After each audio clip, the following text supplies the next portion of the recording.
Hello aspirants, welcome to unlock GS academy. चलिए start करते हैं मेंस आंसर अप्रोच का 16 सेशन, जिसमें हम यूपीएससी के जीएस के चारों पेपर को आंसर राइटिंग के द्वारा कवर करने का प्रयास करते हैं। हमारे इस प्रयास का बेहतर तरीके से लाभ उठाने के लिए इन क्वेश्चंस को अपने स्तर पर लेकर कमेंट सेक्शन में पेस्ट कर सकते हैं, जिसका हम आपको इवैल्यूएशन प्रोवाइड कराएंगे। साथ ही साथ इसके हैंड रिटन नोट्स की पीडीएफ आपको हमारे टेलीग्राम चैनल से मिल जाएगी। इस सेशन में हम 4 क्वेश्चन डिस्कस करेंगे, जिसमें से एक क्वेश्चन रहेगा आधुनिक भारतीय इतिहास खंड से, एक क्वेश्चन हम देखेंगे भारतीय समाज खंड से और एक क्वेश्चन हम जीएस पेपर 1 के ही भूगोल खंड से डिस्कस करेंगे। इसके अलावा हम जीएस पेपर 3 के एक भारतीय अर्थव्यवस्था खंड से भी देखेंगे। तो चलिए स्टार्ट करते हैं आज का इंपॉर्टेंट सेशन। ये क्वेश्चन नंबर 61 है। प्रीवियस 60 क्वेश्चन हम प्रीवियस 15 सेशन में कवर करा चुके हैं, जिसका लिंक आपको डिस्क्रिप्शन में मिल जाएगा। ये जीएस पेपर 1 के भारतीय समाज खंड से ये क्वेश्चन है, जिसमें आपसे ये पूछा गया है कि जो शहर राष्ट्रीय धन और आय उत्पादन के विकास इंजन है। हालांकि शहरी इकाइयों में जो मलिन बस्तियों का जो अस्तित्व है वह शहरी नियोजन में एक चुनौतीपूर्ण मुद्दा है, जिसके प्रमुख सामाजिक आर्थिक प्रभाव हैं। इसको आपको विश्लेषण करना है 250 शब्दों में। तो इस क्वेश्चन के अंतर्गत जो शहरी क्षेत्र में जो आपका जो मलिन बस्तियां हैं वह एक चुनौतीपूर्ण मुद्दा बना हुआ है, उसके क्या सामाजिक आर्थिक प्रभाव है उसके बारे में इसमें आपको चर्चा करनी है। तो इस क्वेश्चन को सॉल्व करने की हमारी वही अप्रोच रहेगी। सबसे पहले हम इसके इंट्रोडक्शन से इसकी शुरुआत करेंगे, फिर इसकी संरचना का निर्माण करेंगे और फिर निष्कर्ष के साथ इस क्वेश्चन को एंड करेंगे। सबसे पहले अगर हम बात करें इसके इंट्रोडक्शन के बारे में, तो इसमें हम स्लम की डेफिनेशन से इसको शुरुआत कर सकते हैं। स्लम एक सन्निहित बस्ती होती है जहां निवासियों को अपर्याप्त आवास और बुनियादी सेवाओं का वहां पर अभाव होता है, उसके रूप में स्लम को चित्रित किया जाता है।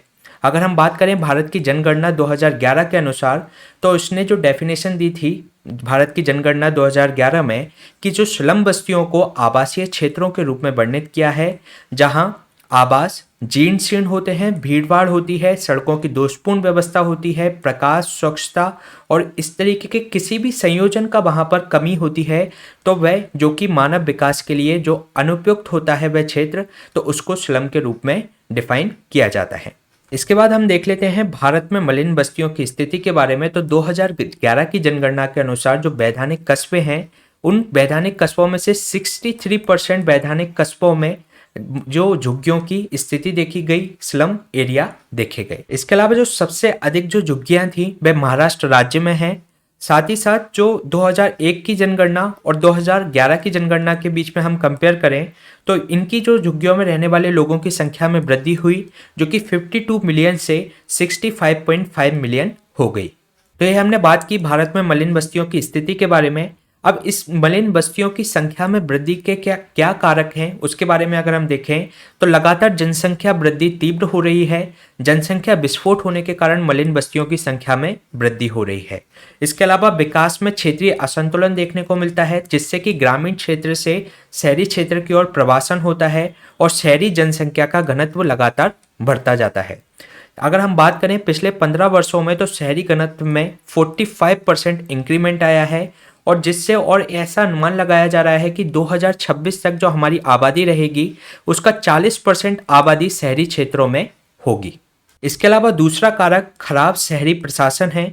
अगर हम बात करें पुराने शहरी नियोजन नियमों की, जो स्लम निवासियों को बुनियादी सुविधा के लिए उपेक्षित करते हैं, इस तरीके के पुराने जो नियम हैं, नियोजन नियम हैं, वह इसका एक महत्वपूर्ण कारक है। साथ ही साथ समग्र योजना प्रक्रिया के रूप में, भाग के रूप में जो झुग्गीवासी है उसको एक तरीके से उपेक्षित कर दिया जाता है योजनाओं के अंतर्गत। इसके अलावा जो गलत नीतियां हैं, संसाधनों की कमी है और संसाधन होने के बावजूद भी उसके अंतर्गत जो भ्रष्टाचार है, वह शहरीकरण के साथ जो तीव्र गति से शहरीकरण बढ़ रहा है उसके गति के साथ सरकार तालमेल बिठाने में अक्षम है। तो ये हमने बात की खराब शहरी प्रशासन कारक के बारे में। इसके अलावा इसका जो अन्य कारक है प्रशासनिक विफलता, तेजी से शहरीकरण से संबंधित न केवल रणनीति या योजना संबंधित मुद्दे हैं, बल्कि जो शहरी सरकारें हैं वह प्रभावी रूप से आर्थिक विकास पथ को शहरी विकास के जो नेतार से नहीं जोड़ पा रही हैं। तो वहाँ का जो स्थानीय जो प्रशासन है, वहाँ के जो म्यूनसिपालिटीज हैं, वह भी इन योजनाओं को इम्प्लीमेंट करने में, तीव्र शहरीकरण के साथ तालमेल बिठाने में वह अक्षम हैं। इसके अलावा अगर हम बात करें जो किफ़ायती आवास की अनुपलब्धता है, क्योंकि श्रम की कमी है, जिससे कि श्रम की लागत बढ़ जाती है श्रम की कमी होने के कारण, और इससे महंगाई लगातार बढ़ रही है। तो जो डेवलपर्स है वे किफ़ायती आवास देने में असमर्थ हैं और जो किफ़ायती आवास की मांग और आपूर्ति के बीच में जो अंतर है, तो इसके कारण होता क्या है कि जो औपचारिक घर तो वह खरीद नहीं पाते गरीब लोग, तो इसके कारण से वह अनौपचारिक आवासों द्वारा इस अंतर को पूरा किया जा रहा है, जिसका रूप हमें मलिन बस्ती के रूप में देखने को मिलता है। इसके अलावा अगर हम बात करें, जो शहरी गरीबों के पास नए घर खरीदने के लिए कोई औपचारिक वित्तीय संसाधनों तक उनकी पहुंच का अभाव है, जिसके कारण से वे नए घर को या होम लोन जैसी सुविधाओं से वंचित हो जाते हैं। अगर हम बात करें ग्रामीण शहर से शहरी प्रवासन होना, नौकरी की तलाश में ग्रामीण क्षेत्र से शहर की तरफ लोगों का आना एक तरीके से शहरीकरण को बढ़ा रहा है, जिससे कि अनियोजित जो निवासन है वह लगातार बढ़ रहा है।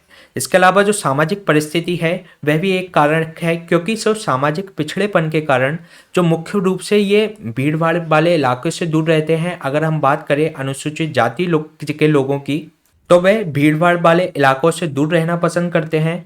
अगर हम इन स्लम एरिया की बात कर लें, तो 5 में से 1 जो व्यक्ति है वह अनुसूचित जाति का पाया गया। तो ये हमने बात की जो मलिन बस्तियों की वृद्धि की संख्या में वृद्धि के कारकों के बारे में। अब हम बात कर लेते हैं इसके उपाय के बारे में, कि इसके जो परिणाम के बारे में, कि इसके क्या परिणाम हो रहे हैं।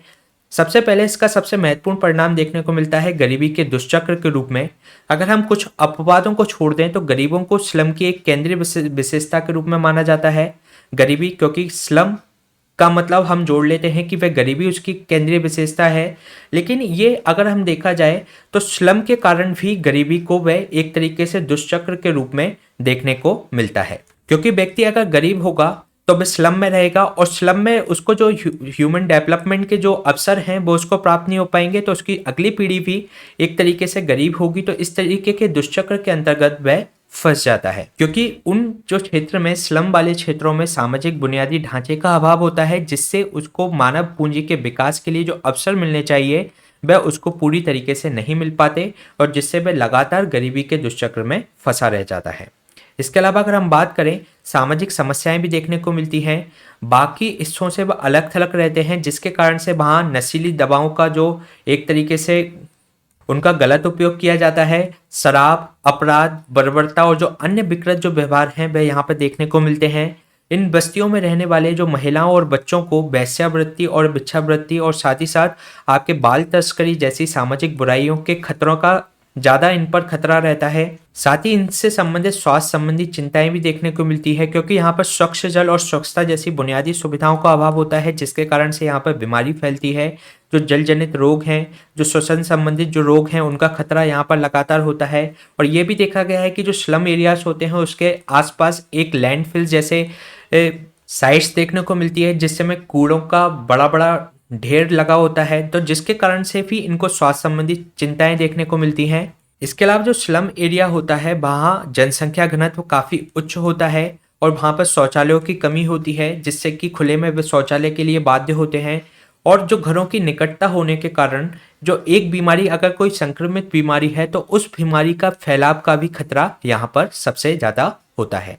इसके अलावा इसके परिणाम के रूप में बुनियादी सुविधाओं की कमी देखने को मिलती है। 2011 की जनगणना की अगर हम बात करें तो 58% में जल निकासी और जो खुली और जो होती हैं बस्तियां, उनका अभाव देखा गया।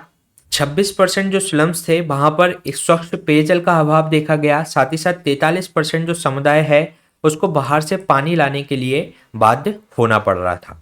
इसके अलावा अगर हम बात करें, जो भीड़ भाड़ में इससे वृद्धि होती है, क्योंकि बड़ी संख्या में लोग खाना पकाने, सोने और रहने के लिए लगभग एक कमरे का ही उपयोग करते हैं, जिसके कारण से अगर कोई आपदा आती है या कोई ह्यूमन इंड्यूस जो डिजास्टर्स होती हैं अगर वो आती है, तो उसके कारण से इन भीड़ भाड़ इलाके होने के कारण से जन हानि काफ़ी ज़्यादा होती है। इसके अलावा अगर हम बात करें, इनके अस्वास्थ्यकर रहने की स्थिति यहाँ पे पैदा होती है, क्योंकि यहाँ पे बुनियादी सेवाओं का अभाव होता है, खुला सीवर होता है, रास्तों की कमी होती है, कचड़ों की जो अनियंत्रित डंपिंग ऐसे क्षेत्रों के आसपास की जाती है, जिससे कि जहरीला उत्सर्जन होता है, जो कि बढ़ावा देता है भूख, कुपोषण, गुणवत्तापूर्ण शिक्षा का अभाव, शिशु मृत्यु दर को भी बढ़ाता है, बाल विवाह, बाल श्रम जैसी समस्याएं यहाँ पर देखने को मिलती हैं।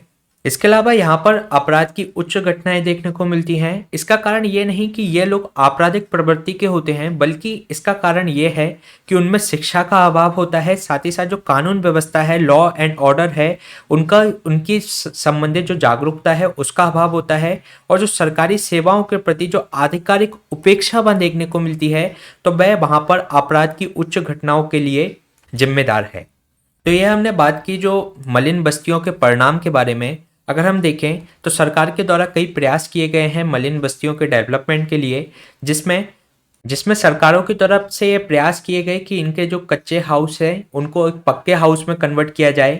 अगर हम बात करें राष्ट्रीय स्लम विकास कार्यक्रम जो कि 1996 में चलाया गया। इसके अलावा वाल्मीकि अंबेडकर मलिन बस्ती आवास योजना चलाई गई थी 2001 के अंतर्गत।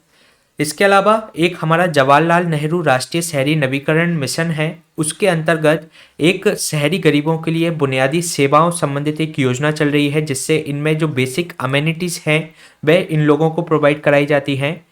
साथ ही साथ इसको एक आगे जो एनएसडीपी जो योजना थी और जो वाल्मीकि अंबेडकर जो मलिन बस्ती आवास योजना थी उसको इंटीग्रेट करके एक एकीकृत आवास और स्लम विकास कार्यक्रम को बनाया गया। साथ ही शहरी क्षेत्रों में लोगों को पक्का आवास देने के लिए राजीव गांधी आवास योजना 2013 में शुरू की गई। लेकिन अभी जो इम्पोर्टेंट जो योजना चल रही है प्रधानमंत्री आवास योजना, जिसने सारी योजनाओं को इंटीग्रेट किया है, जो कि 2015 में इसको लॉन्च किया था। और इसका जो लक्ष्य है कि 2022 तक के सभी के लिए आवास प्रोवाइड कराना। इसके साथ ही इसमें क्रेडिट लिंक्ड सब्सिडी का भी प्रावधान है, जो कि कमजोर वर्ग के लोग अपना किफ़ायती आवास बनाने के लिए उनको क्रेडिट लिंक्ड सब्सिडी प्रोवाइड कराई जाती है। तो ये सरकारी प्रयास चल रहे हैं। अगर हम बात करें इसके आगे की वे फॉरवर्ड की, तो न केवल हमें घर बनाने पर ध्यान देना चाहिए, बल्कि सबसे बड़ी ज़रूरत है उनकी आजीविका को सुनिश्चित करने की। क्योंकि जो सामाजिक आर्थिक बुनियादी ढांचा अगर जब हम बढ़ाएंगे तो उससे एक उनकी आजीविका के विकल्प उनके लिए उपस्थित हो पाएंगे। साथ ही साथ जो प्रभावी शहरी योजना का निर्माण किया जाना, जो आवास एवं जो स्वच्छ पर्यावरण का जो अधिकार है जो आर्टिकल 21 के अंतर्गत आता है, तो उसके अंतर्गत आधारित जो आवास और जो जनसंख्या नीति को सभी स्तरों पर स्थापित किए जाने की आवश्यकता है। इसके अंतर्गत जो स्वच्छ पर्यावरण का जो अधिकार है वह आर्टिकल 21 में आता है, ना कि आवास का अधिकार।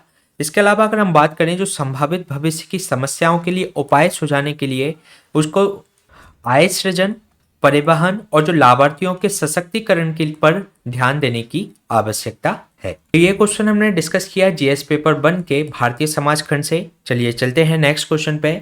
ये क्वेश्चन जीएस पेपर 1 के ही आधुनिक भारतीय इतिहास खंड से एक क्वेश्चन है, जिसमें आपसे पूछा गया है कि उन कारकों की चर्चा कीजिए जिनके कारण भारत में ब्रिटिश शासन के दौरान किसानों ने विद्रोह किया।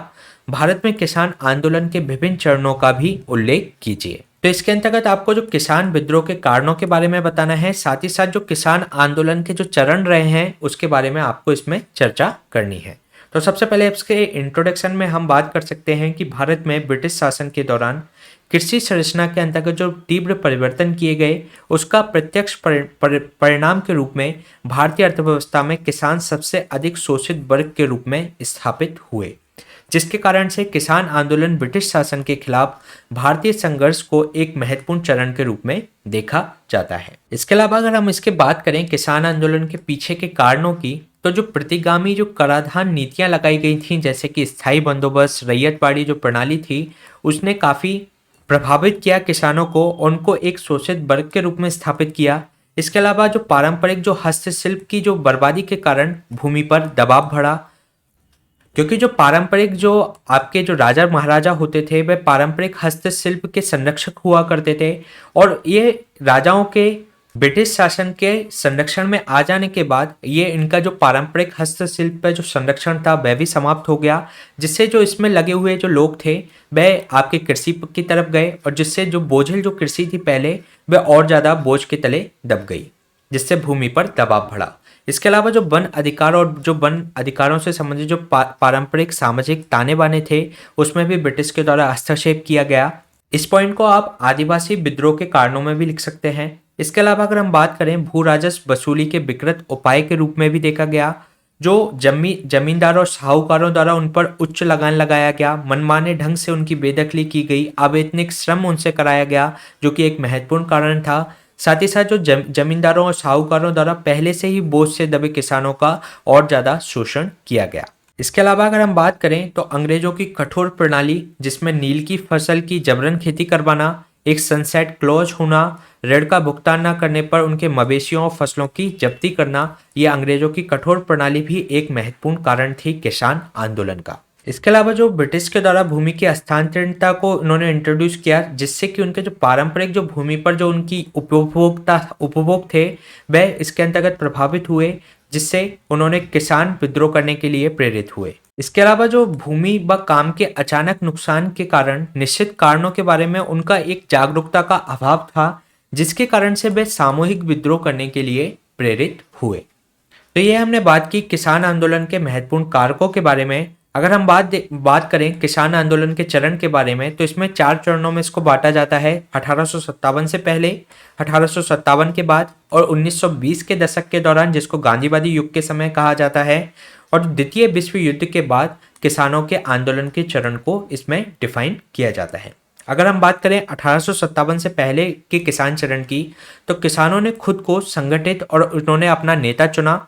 सामूहिक रूप से जो आदिम हथियारों से लैस एक विशाल सेना उनके द्वारा खड़ी की गई। किसानों ने अदालतों पर हमला किया और दुकानों पर लूटपाट की। प्रमुख स्थानों को उन्होंने अपने लामबंदी के केंद्र बना दिए। अगर हम बात करें इसके एग्जाम्पल की, तो रंगपुर विद्रोह 1783 में 1857 से पहले के किसान चरण के आंदोलन को रिप्रेजेंट करता है। अगर हम बात करें 1857 के बाद के चरण की, तो किसानों की लामबंदी पहले के रूप में, लेकिन इसने कई नई विशेषताएं हासिल कर ली, जिसमें इसकी औपनिवेशिक नीतियों, कानूनों और संस्थाओं के बारे में जागरूक हुए किसान, और किसानों को कुछ हद तक तैयार तरीकों से उनको विरोध करने में मदद की। साथ ही साथ आंदोलन के जो प्रवक्ता के रूप में शिक्षित और मध्यम वर्ग के बुद्धिजीवियों के द्वारा इसका नेतृत्व किया गया, जैसे कि बंकिम चंद्र चटर्जी, आर.सी. दत्त ने इसमें इन लोगों की भागीदारी, जो बुद्धिजीवी वर्ग थे मध्यम वर्ग के, उनकी भागीदारी इसके अंतर्गत बढ़ी। अगर हम बात करें इसके एग्जाम्पल की, तो 1875 के अंतर्गत जो दक्कन के दंगे हुए, उनके विवरणों को जलाना, जो साहूकारों के पास जो विवरण थे उनके जो हिसाब के, उनको जला दिया गया, बॉन्ड्स को जला दिया गया। साथ ही साथ जमींदारी कार्यालयों को लूटने का प्रयास किसानों के द्वारा किया गया। इस चरण के अंतर्गत किसानों की ये मानसिकता थी कि जो ब्रिटिश है वह तो उनके हित में है, लेकिन जो साहूकार हैं, जो जमींदार हैं, वह उनका हित नहीं चाहते हैं। तो इसलिए उनका जो टारगेट रहते थे ये जमींदार और साहूकार रहते थे। इसके अलावा अगर हम बात करें 1920 के दशक के दौरान, तो जैसे गांधीवादी आंदोलन हुआ, रूसी क्रांति हुई, तो इससे प्रभावित होकर एक वर्ग चेतना का विकास देखा गया और स्थानीय मुद्दों को उन्होंने, जो किसानों के स्थानीय मुद्दे थे, उनको स्वराज के राष्ट्रीयकरण से उन्होंने जोड़ दिया। इस आंदोलन के रूप में हम चंपारण किसान आंदोलन को देख सकते हैं, जिसके अंतर्गत जो वहाँ के रामचंद्र शुक्ल थे, उन्होंने नेशनल जो लीडर गांधी जी को उसमें चंपारण में बुलाकर उसको राष्ट्रीय कारण, जो स्वराज का जो कारण था, उससे जोड़ने का प्रयास किया। इसके अलावा अगर हम बात करें भू राजस्व व काश्तकारी की जो उचित व्यवस्था सुनिश्चित करने के लिए सभाओं एवं सम्मेलन एवं सहकारी आंदोलन का इसके अंतर्गत निर्माण किए गए। अगर हम बात कर लें यूपी में अवध किसान सभा का निर्माण किया गया था 1918 में। तो इस तरीके की सभाएं और सम्मेलन व सहकारी आंदोलन का इसके अंतर्गत निर्माण किया गया इस चरण के दौरान।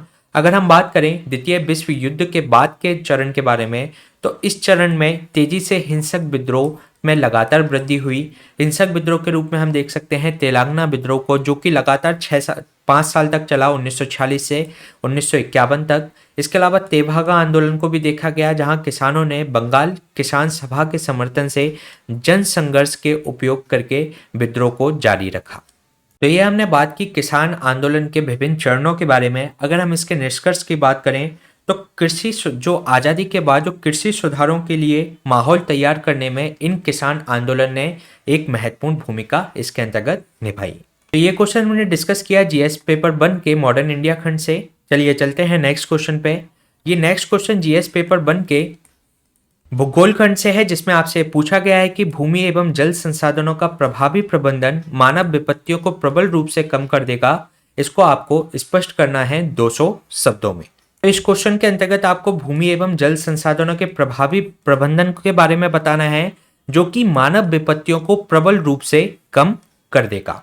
तो इसके सबसे पहले हम इंट्रोडक्शन में बात कर सकते हैं कि पृथ्वी के जो संसाधन सीमित हैं, लेकिन जनसंख्या है वह लगातार बढ़ रही है। अगर हम बात करें लिविंग प्लेनेट रिपोर्ट के अनुसार, हम पृथ्वी के संसाधनों का तेजी से उपभोग कर रहे हैं, यानी जो हम 1.5 गुना लगातार उसको उपभोग कर रहे हैं। जैसे कि अगर हम बात करें, जो 12 महीने में जो जिन संसाधनों का हम उपभोग करना चाहिए, उन संसाधनों को हम केवल 8 महीने में ही उपभोग कर ले जा रहे हैं, जिसके कारण से खनिज संसाधन, खाद्य पदार्थ, पेयजल इत्यादि की कमी देखने को मिल रही है, जिससे पर्यावरण पर ये विपरीत रूप से इस पर प्रभाव पड़ रहा है। जो फ्लोरा एवं फोना है वह तेजी से विनाश उनका हो रहा है। इस समस्या के निपटान के लिए बेहतर कदम की आवश्यकता है, जिसमें भूमि एवं जल संसाधनों का प्रबंधन एक महत्वपूर्ण कदम हो सकता है। तो इस तरीके के इंट्रोडक्शन से हम इस क्वेश्चन की शुरुआत कर सकते हैं। अगर हम बात करें भूमि संसाधनों के प्रभावी प्रबंधन के बारे में, तो इसमें हम भूमि संसाधनों का अलग देखेंगे, जल संसाधन का अलग देखेंगे। अगर हम भूमि संसाधन की बात करें तो शहरीकरण लगातार बढ़ रहा है। औद्योगिकीकरण और अवसंरचना की मांग के कारण कृषि भूमि है वह लगातार घटती जा रही है, जिससे कि आगे चलकर खाद्य सुरक्षा की समस्या का सामना करना पड़ सकता है। इसके लिए हमें जरूरी है कि उपलब्ध डेटा एवं भूमि के मानचित्रण के माध्यम से इसका बेहतर नियोजन किया जाए। भूमि का उपलब्ध भूमि के संपूर्ण डाटा की आवश्यकता है, जो कि हम जीपीएस और जीआईएस तकनीक से उसका सहारा ले सकते हैं। इससे भूमि के उपयोग की हमें प्राथमिकता तय करनी है कि हमें उसे कृषि में उपयोग करना है, या अवसंरचना के लिए उपयोग करना है, या औद्योगिकीकरण के लिए उसका उपयोग करना है। इसके अलावा अगर हम बात करें तो कृषि हेतु सामुदायिक कृषि, कृषि वानिकी, चारागाह, नदियों एवं नहरों के किनारे वृक्षारोपण, पशुपालन आदि पर्यावरण के साथ ही ये तो इसमें लैंड यूज को तो बढ़ाएगा ही, साथ ही साथ रोजगार संबंधी आवश्यकताओं की भी इसके अंतर्गत पूर्ति की जा सकती है। अगर हम बात करें स्मार्ट सिटी के माध्यम से जो नगरीय जनसंख्या हेतु बेहतर आवास, जो जलमल का जो प्रबंधन है, बेहतर यातायात को सुनिश्चित करके हम इस भूमि का ठीक तरीके से प्रबंधन कर सकते हैं। जो मानव का अस्तित्व की अगर हम बात करें तो जंगल एवं प्राणियों के अस्तित्व भी आवश्यक है मानव के अस्तित्व के साथ, जिसके लिए साथ ही साथ जो हमें वन रोपण का जो हमारा फॉरेस्ट एक्ट है, जो वन नीति हम लेकर आए थे 1986 में, उसके अंतर्गत 33% हमें उस वृक्षावरण के लक्ष्य को प्राप्त करना है। तो उसके अंतर्गत ये साथ ही साथ जो विभिन्न प्राणियों की सुरक्षा है, उनके आवास में उनका संरक्षण है, वह प्रभावी भूमि प्रबंधन से ही हासिल किया जा सकता है।